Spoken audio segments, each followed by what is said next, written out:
Am I crazy in saying that Loki's introduction feels almost as epic as Kaido's introduction? Both Kaido and Loki are men of battle and bloodshed, where they want to see the world burn like the Joker. In terms of aura, in terms of sauce, could really be among the best in the verse. Luffy was getting goosebumps feeling Loki. That's insane. And then on top of that, every giant was mobilized to try and subdue him. Off the gate, he is a living Oden-like figure in ELBAF. Oda with Loki right now, he's cooking immensely. However, I can't go fully into this whole thing like I want to for an official chapter review because I have to take a flight to Nippon, Japan, and unfortunately the time, which I thought was actually in the afternoon, it's actually in the morning for the flight time. So if you agree that Loki right now is like the truth, Loki could genuinely be a force of nature, then give your boy a thumbs up. Off the gate, support your boy with the thumbs up, subscribe to this channel, and click on that bell to join the notification squad. Enough Loki glaze. I'm gonna break down this chapter step by step, piece by piece, with the pacing, the character, the story, and then finally my chapter rating at the end of the chapter. And keep in mind that while I'm on vacation, Oda himself is also going on a 2-3 week break. It seemed like Oda got wind that your boy was taking a vacation and matched energy, which I can appreciate, Oda. Much love, bless. Let's dive into the nitty gritty here for this chapter review because it's gonna be officially based, and we're gonna dive first and foremost into the chapter pacing.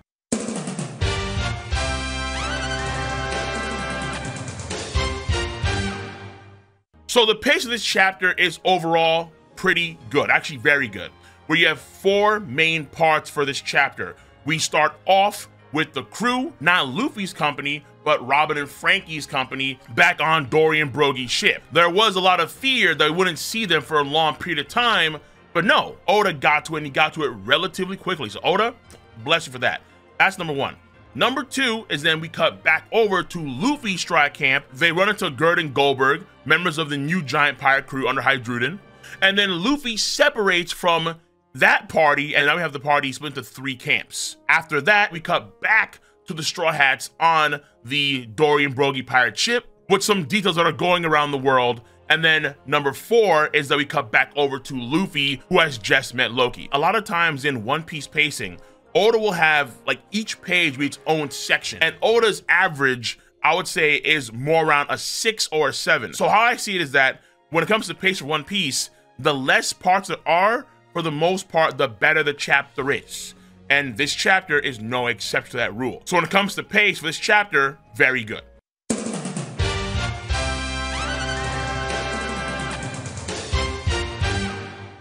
Next, we have character. And for character, we have only a few characters focused on, and they're all giants. Obviously, ELBAF. Number 1, together, Goldberg and Gerd. So they aren't on the same page as Road, obviously, which makes a lot of sense since we did see in the Ohara flashback, Vegapunk's flashback, it was Hydruden or Hyroden, it was Gerd, and it was Goldberg. They were the ones that were gathering all of the books in that pool of water under the fallen tree at Ohara. And it could have been the case here that Road wasn't a member of the crew back then, fair enough. But even still nowadays, it seems like Road and the other crew members, at least with Gerd and with Goldberg, they're not on the same frequency. And in this chapter, they confirm in real time that Gerd is the doctor, which was first stated in the cover story 901. And then Goldberg is the cook of that crew, which was first stated in chapter 899 cover story. After that, Road or Rodo himself. So Goldberg tells Gerd that when she compares Road to Loki, that would only make Road happy. So right now it seems that Road is a pretty big Loki fanboy. We can't blame him because right now, based on aura alone, the vast majority of One Piece fans are Loki fanboys and fangirls. But Road is a Loki fanboy, and that's why Road is probably emulating the idea of the sun god in his own miniature world. And probably why his castle, or this castle, is located in this area that's near Loki's prison. Even though we hear later on from members of the giant pirate crew that Loki is deemed to be the shame of ELBAF, it's very obvious that not all giants agree with that. It might, let's say, potentially involve things like them seeing a better future in whatever Loki's going to do, even though what he wants to do is bring an end to the world.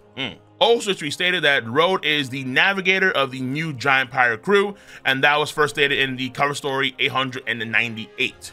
After that, we have Hydruden, I won't say his name. Hydruden himself is the son of the former king of ELBAF, Harald. Now, this is interesting because number one, it's not Odin, it's Harald. Normally in all the Norse stuff, you do have that Odin-like figure, and so far, we haven't gotten that potentially, though Loki could be, he could have sprinkles of that. That being said though, Hydruden in chapter 714, while fighting in the Colosseum in Dressrosa, stated that he wanted to be the king of the giants. That was his goal, very similar to Momonosuke in some ways, about being the shogun of Wano country. Well, his lineage probably plays a big role in that desire. And thematically, his Gungnir move that he used to beat Mach Weiss is named after Odin's spear. So him being a child of a former king of ELBAF, having an attack called Gungnir after Odin's spear, and Odin was the king of the Norse pantheon. So it feels like, well, number one, he may get Kankasaki, just it is what it is. Folks may not like that, but it's very possible. Number two is that in terms of his standing in the arc, even though we haven't seen him yet, it's going to be extremely high, without a damn doubt, undeniable, because he's also the brother of Loki. Loki, the accursed prince, and Hydruden, the prince that was promised. There could be a lot of tension, and probably is a lot of tension between the two, and part of the reason why Hydruden probably went out to sea in the first place, did mercenary work for Buggy, tried to attain the Mare no Mi, was probably an attempt to try and compete with Loki if and when Loki would be freed from his current predicament. And speaking of which, number 4 for character is Loki himself. Now, Loki, in terms of character design, is off the charts. Not only is he almost like a Katakuri build, but souped up to giant form, but also he has horns, and these horns may be fake horns for his hat, possible. It could signify a degree of ancient giant mixing in his heritage, potentially, where Loki could be larger than, let's say, a normal giant, and then he has horns like an ancient giant, but they don't come to the side, but they actually fan out more in the front. Very possible. It could also, let's say, be the case that it's a Death with Power related thing, where Luffy did sense roaring from a certain location, and why exactly is it roaring? We don't know yet, but it could be the case here that these horns are residual of his own ability. And Luffy keeping the residual of his helmet horns in chapter 1128 could be a sign of this as well, a subtle tell that the horns are a residual aesthetic of powers in some way. He does have a skull on his belt, very similar to what you'd see in like the designs for the Impel Down individuals. Like City of the Rain has a skull on his design. So same thing here for him. And also he appears to have a hammer on his back. We're not too sure. It could be an axe, maybe, but Norse themes and hammers, the first thing we always think about is Mjolnir, full stop. And in the MCU, the Marvel Cinematic Universe, there is a variant of Loki called Variant L1130. He is the main Loki for the Loki Disney Plus show, and that is a outstanding show. That's a great show. How is it possible that you have this chapter introduction for Loki 1130 and then you have Variant 1130 in the MCU? What does that mean? This Loki is actually a good Loki. I'm not too sure if that really means anything, but just keep that in mind to where it could be, maybe this Loki could actually be, even though he's the shame of ELBAF, he actually could have good intentions. And this whole idea of, let's say, destroying the world could all be just a ruse for something way more wholesome. Normally, Luffy doesn't meet the final villain of the arc, the prima bad guy, just off the rip like that. No. Normally, it takes time, build up, set up, a more sinister figures behind the shadows, X, Y, Z, and the other, right? Loki and Luffy meeting now could actually be a sign that Loki is genuinely a good dude, even though he is the shame of ELBAF.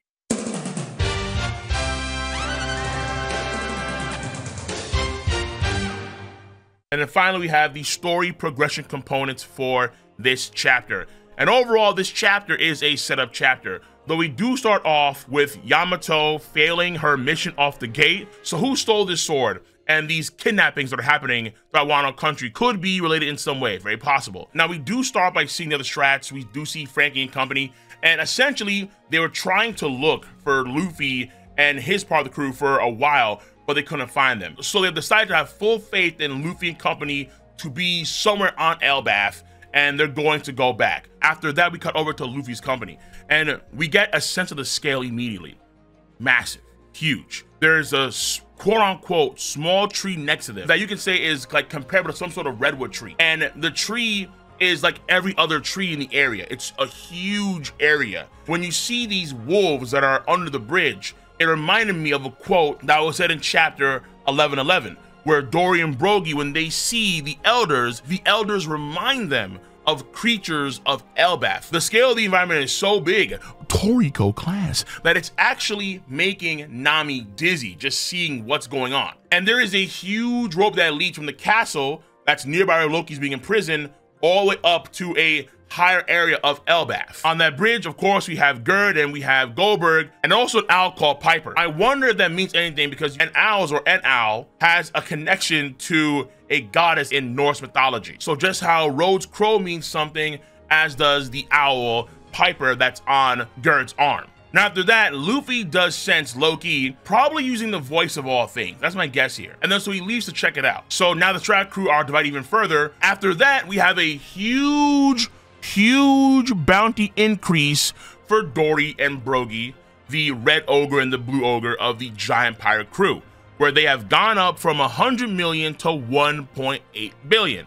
And as I said in my initial take, we sniped that number. We sniped it to the decimal point, because in my mind, it made the most sense. I thought that they were very underrated. I know that Oda did a trick when it comes to using actual inflation rates from 1924 to 2024.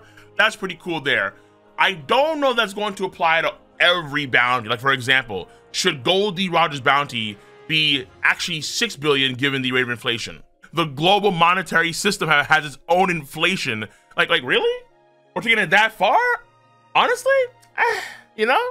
To me, it doesn't feel appropriate to take it literal for every bounty for an old head. I would not do that. No, just apply it for Dory and Brogy for now. It's a fun little trick that Oda did to give them their bounties, but I would say that they are worth their bounties. I would argue that for sure. And also what's important here, obviously, is the X on Luffy's forearm. So we know that Big News Morgans is with both Vivi and Wapol. And it looks like at some point, Vivi, during the printing process, was able to get or convince someone to draw an X on Luffy's forearm. Now, unfortunately, and this I think is the main reason why Oda had split the crew, because Robin's half of the crew, they do not know about the X on the forearm and what that means. They don't know. And obviously, like we said before a while ago, Luffy is being the one accused of taking out Dr. Vegapunk. Is it hoo-ha? Is it patooey? Absolutely. But Big News Morgan sees a scoop, he locks in. After this, we find out that Hydruden and Loki are related. They are both sons of the former king of ELBAF, Hydruden, and apparently Loki is the shame of ELBAF because he committed all manner of sins. He was actually sentenced to crucifixion a few years ago, and this probably correlates with the marriage to Lola. Remember in chapter 858, Chiffon says that when Loki saw Lola, it was love at first sight. Now, how did Lola end up on ELBAF? We don't know, honestly. But at some point, he met her. Maybe Loki was abroad, not too sure. But at some point, Loki saw Lola and fell in love. And as a result, he wanted to have a marriage with Lola, but Lola denied that relationship. This, of course, got Big Mom in a tizzy, but it all seemed to maybe have some impact on Loki and maybe what he has been doing. Some of the sins he committed may involve the Big Mom pirates, since Big Mom is in horrible standing with the giants of ELBAF. And maybe the reason why he wants to, let's say, end the world also involves Lola in some way. Why would a guy that wanted to end the world also wanted to marry Lola? It's not really adding up. It may be the case here where actually it was all just a facade done by the former king Harald, where Harald was trying to have an arranged marriage for Loki's sake and let's say the country's sake. Let's say in a similar case to Big Mom's wedding with the German kids and Sanji. However, Loki denied that, and maybe it could also involve the reason why Loki, quote unquote, killed Harald if in fact he did kill her all. You see what I'm saying here? There's a lot that could be inferred here when it comes to the reason why Loki is doing what he's doing. Incorporating Lol in all of this is important. And what's also important, obviously, is how he's deemed to be a very powerful dude. So we get to see his figure. His figure is pretty intense. And then we get to see finally all of ELBAF. And ELBAF looks amazing. ELBAF does look very similar to a lot of the pictures of the Norse Yggdrasil tree, where it actually has various layers to it. And then there are certain areas or planes of existence that exist within the scope of the tree. So what I think we actually see here could be the back end, the other side of ELBAF, because in the Big Mom flashback that's also in the lower levels of ELBAF, there is no area that looks like this area. When Big Mom was in ELBAF, there was like a regular sized bear that she killed.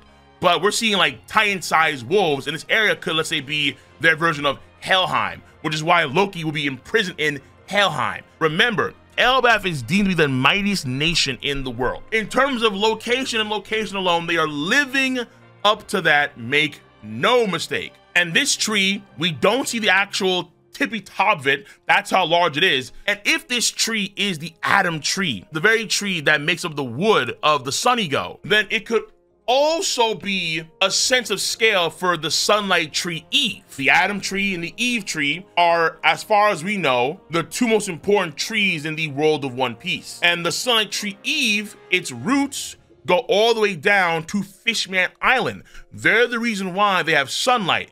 Sunlight Tree Eve absorbs the sunlight from probably somewhere on or top of the red line, and then it brings it all the way down to Fishman Island.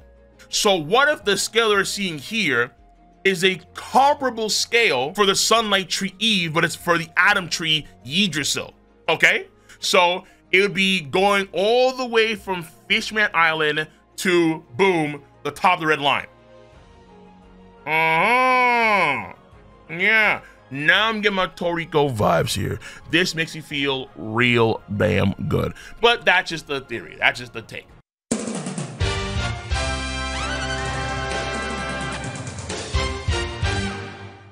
I think it's a great setup chapter, 8 or 8.5 out of 10. It is a great setup chapter for the things to come for this arc, and it feels to me we're gonna be for a long time. But we have a break, and I'm on break too. I'm gonna be in Japan, perusing around for some time, but there will be video content up to this channel on a regular basis. On that note, let me know your stance on this chapter of One Piece.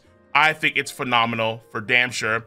And I'm looking forward so much to ELBAF, the arc that I've had as my #1 anticipated arc of the entire post-time skip. So, on that note, if you like your boy's content, once again, give it a thumbs up, subscribe to the channel, and click on that bell to join the notification squad. I'm gonna catch you guys and gals on the flip side. See you. Bye-bye.